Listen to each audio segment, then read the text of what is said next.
I'm Zoe, a 28-year-old librarian with a past that reads more like a thriller than a quiet bookworm's life. I grew up in a neighborhood that taught me more about survival than any school could.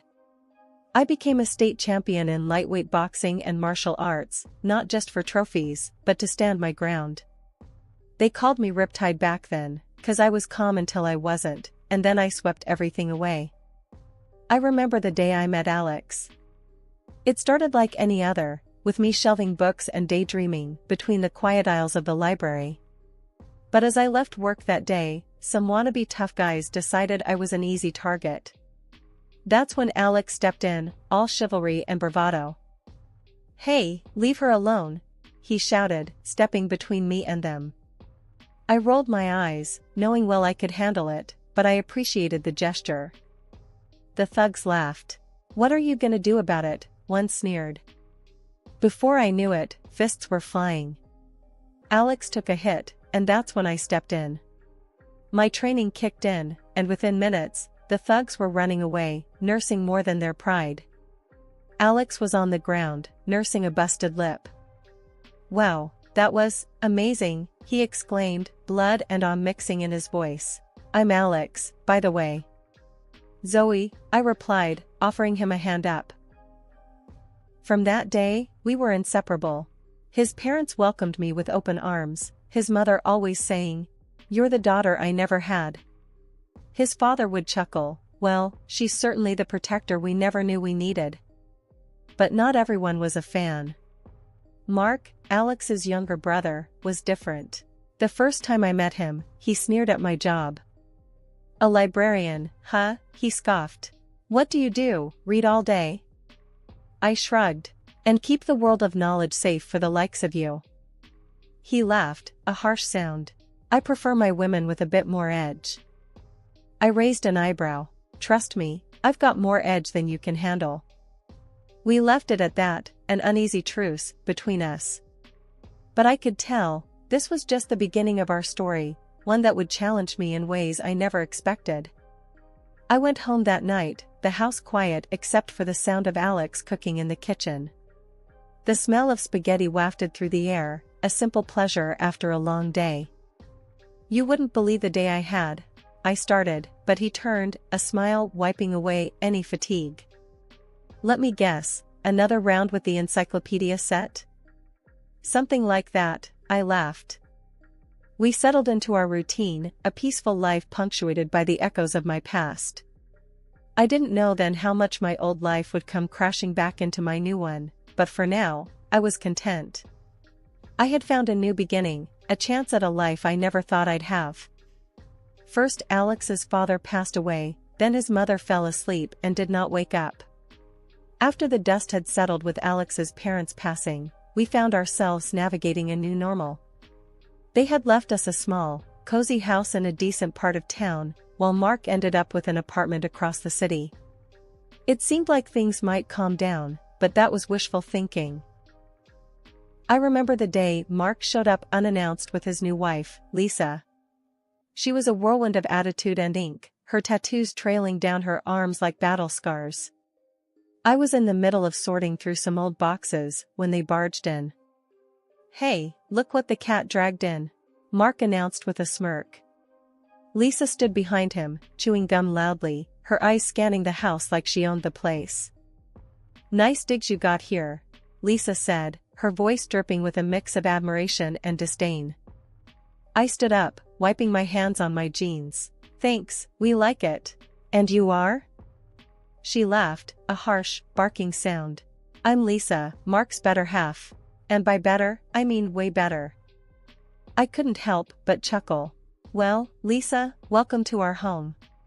Just try not to break anything, including Mark." Mark rolled his eyes. "Always the joker, huh, Zoe? But seriously, this place is way too nice for a couple of bookworms. You should see the dump we're in." Lisa chimed in. "Yeah, we were thinking, maybe we could swap, you know? You take the apartment, and we take this little paradise." Alex, who had been quiet until then, laughed. "I think we'll keep what's ours, thanks." The conversation was tense, the air thick with unspoken challenges. Lisa strutted around the house, her every move calculated to intimidate. But I wasn't one to back down. "Listen, Lisa," I started, my voice steady. "This is our home, and you're welcome as family, but don't overstep. We all got to live our own lives." She snapped her gum and stared me down. "Oh, I'm just getting started, honey. I like a challenge, and this place," she gestured around, "is going to be mine." The audacity was almost laughable. Almost. I exchanged a look with Alex, who shook his head slightly, a silent message to let it go for now. They didn't stay long after that, but the tension lingered like a bad smell. After they left, Alex and I sat down in the living room, the silence between us heavy. "Can you believe them?" I finally said, breaking the quiet. Alex sighed, running a hand through his hair. "Mark's always been a handful, but Lisa, she's something else." "I can handle her," I said, more to myself than to him. "I've dealt with worse." But as the days turned into weeks, and the weeks into months, that encounter marked the beginning of a series of events that would test our patience and our resolve. Lisa's bold claim on our home wasn't just idle talk. It was a declaration of war, and we were right in the crosshairs. The trouble began in small, annoying ways at first. I'd wake up to find trash thrown over our fence or nasty words spray-painted on the side of the house. "Get out," they'd say, or "not welcome." It was juvenile, but it set me on edge. I had a feeling Lisa was behind it, a suspicion that was confirmed when things escalated. One morning, I found a dead bird lying on our doorstep, a twisted warning. I remember standing there, staring down at it, the anger boiling inside me. I scooped it up with a shovel, my mind racing with dark thoughts. I decided to let it slide for the moment, but then Lisa took it a step further. She came strutting into the library one afternoon, a smug look on her face. I was reshelving books, and she made a beeline straight for me. "Hey, book nerd," she called out, loud enough for everyone to hear. I turned, keeping my face neutral. "Can I help you?" She smirked, her eyes glinting with malice. "Just wanted to see where the famous Zoe spends her days. Quite the boring life you've got here, huh?" I shrugged, trying to keep it cool. "It's a living." "What do you want, Lisa?" She leaned in close, her breath reeking of cigarettes. "Just a friendly visit. But let me give you a little advice. Give up the house, and all this," she gestured around, "stops. Simple as that." Before I could reply, she started knocking books off the shelves, her laughter echoing in the quiet room. I grabbed her arm, stopping her. "Enough, Lisa. Leave now, or I'll call the cops." She yanked her arm free, still smirking. "You wouldn't dare." "See you around, Zoe." I spent the next hour picking up books, my mind a whirlwind of anger and frustration. I wanted to fight back, to put her in her place, but I remembered my promise to stay calm. I couldn't let her see she got to me. That evening, I called Mark, hoping maybe he'd see reason. "Mark, your wife's out of control. She came into the library today, caused a scene. It's got to stop," I said, trying to keep my voice steady. There was a pause, and then he laughed. Zoe, always so dramatic. Lisa's just having a bit of fun. But I'll tell you what, you give us the house, and I'll make sure she leaves you alone." I clenched my fist, feeling the old fire rise. "That's not going to happen, Mark. Control your wife, or I'll take matters into my own hands." He scoffed. "Big words, Zoe. Just remember, you started this." We hung up, the threat hanging heavy in the air. I didn't tell Alex about the call, not wanting to worry him more than necessary. But I knew things were about to get a lot worse. It was only a matter of time before Lisa or Mark made their next move, and I had to be ready. The tension was like a thick fog, hanging over our home and seeping into every corner. I could feel it, a constant reminder that things were far from okay. It wasn't just the vandalism or the threats anymore. It was the waiting, the not knowing when or what would come next. One evening, as I walked home from the library, my nerves were on high alert.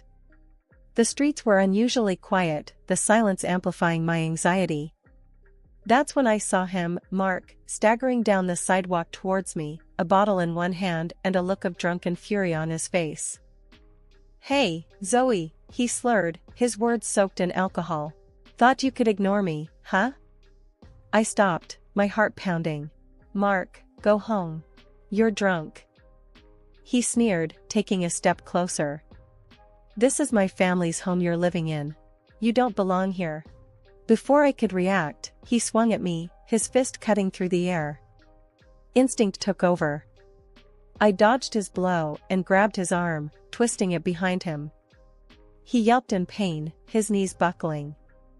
"Listen to me, Mark," I hissed, my voice low and steady. "I don't want to hurt you, but I will defend myself." He struggled, trying to break free, but I held firm. "You're nothing, Zoe. A nobody." With a quick movement, I pushed him to the ground, his body hitting the pavement with a thud. He lay there, whimpering, the fight gone out of him. "Stay away from us, Mark," I warned, my voice cold. "Next time, I won't be so gentle." I left him there, the night, swallowing his curses and threats. As I walked the rest of the way home, I couldn't shake the feeling of dread. It was one thing to deal with words and petty acts of vandalism, but this was different. Mark had crossed a line, and I knew it was only a matter of time before things escalated even further. Alex was waiting for me when I got home, his face etched with concern. "Where have you been? I've been worried sick." I sighed, the weight of the evening pressing down on me. Ran into Mark. It got a little heated. Alex's eyes widened. "What happened? Are you okay?" I nodded, trying to reassure him. "I'm fine. Just tired of all this, tired of being pushed around." He wrapped his arms around me, a silent promise of support. "We'll figure this out, Zoe. Together." But as we stood there, clinging to each other, I couldn't shake the feeling that our troubles were far from over. I had reached my breaking point, and there was no turning back. I was ready to do whatever it took to protect our home, to protect our peace. And if that meant facing down the demons of my past, then so be it. I was no stranger to fighting, and I wasn't about to start backing down now. The days that followed were a blur of unease and whispered conversations. The incident with Mark had shaken me more than I wanted to admit. I knew I had to tell Alex everything, but part of me dreaded his reaction. Would he see me differently, knowing the full extent of the violence I was capable of? When Alex finally came home from his trip, I was a bundle of nerves. He looked tired, the lines on his face deeper than when he left. He dropped his bags and pulled me into a hug, a silent question in his embrace. "Zoe, what's wrong?" he asked, his voice laced with worry. "You're shaking." I took a deep breath, the words tumbling out. "It's Mark and Lisa. They've been terrorizing us, and it's getting worse." His brow furrowed, confusion and anger mixing in his eyes. "What do you mean? What happened?" I told him everything, from the dead bird to the confrontation with Mark. With each word, I saw the shock and hurt flash across his face. "You've been dealing with this alone? Why didn't you tell me?"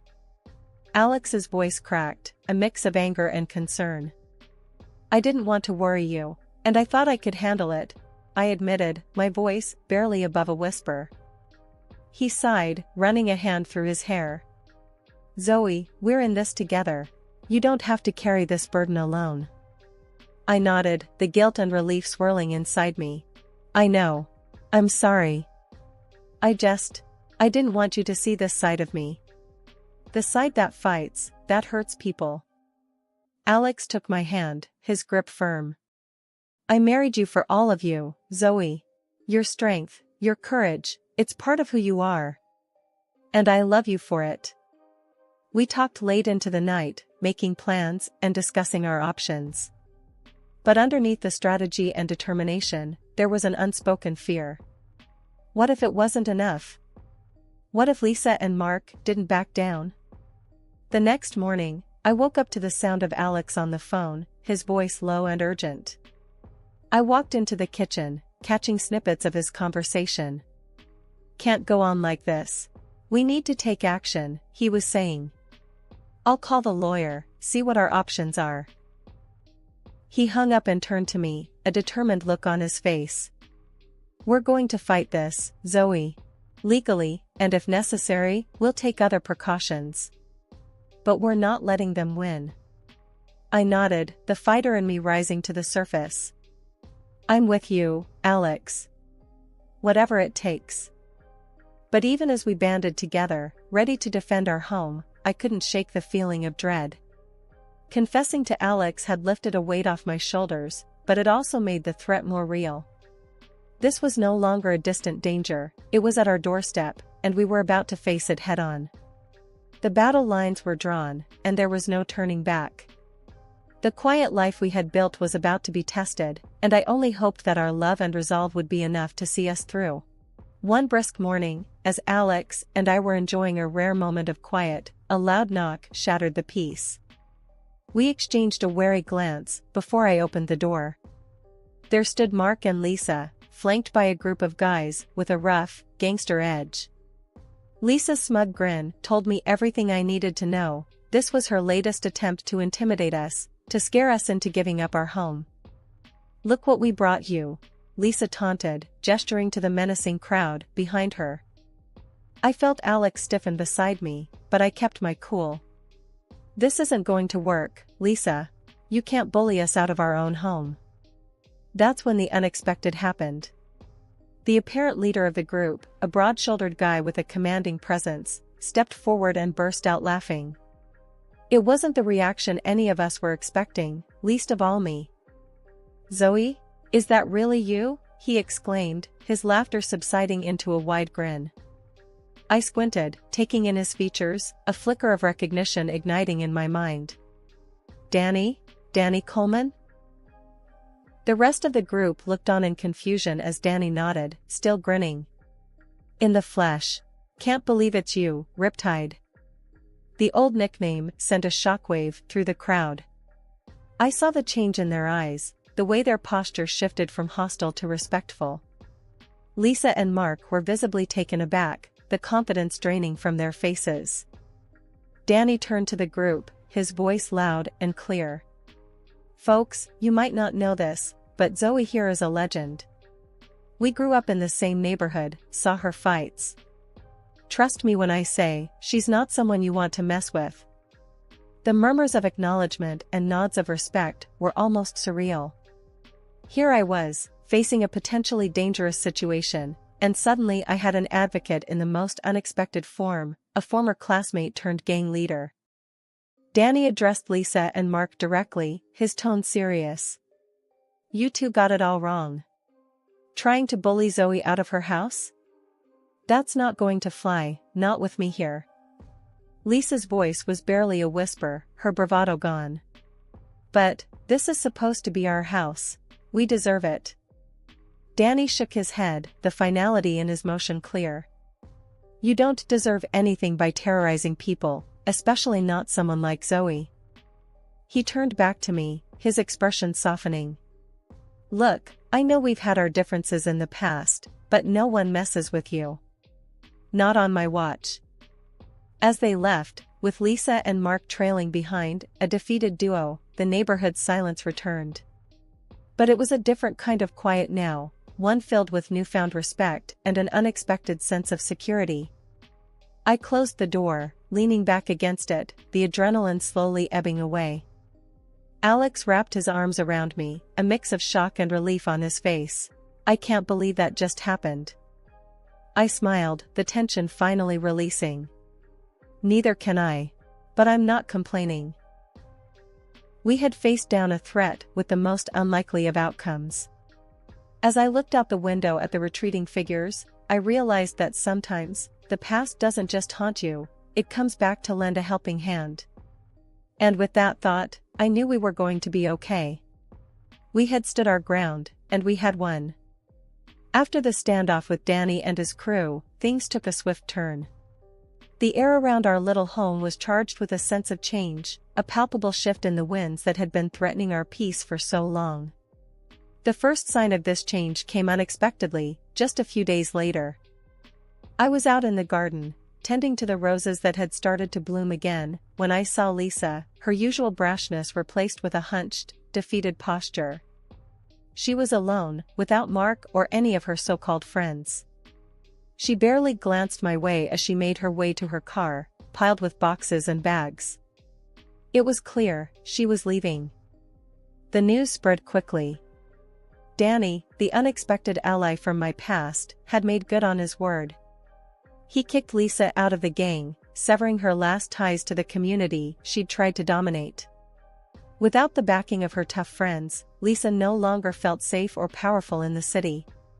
Her departure was quiet, almost unnoticed, a stark contrast to the loud, defiant character she had always portrayed.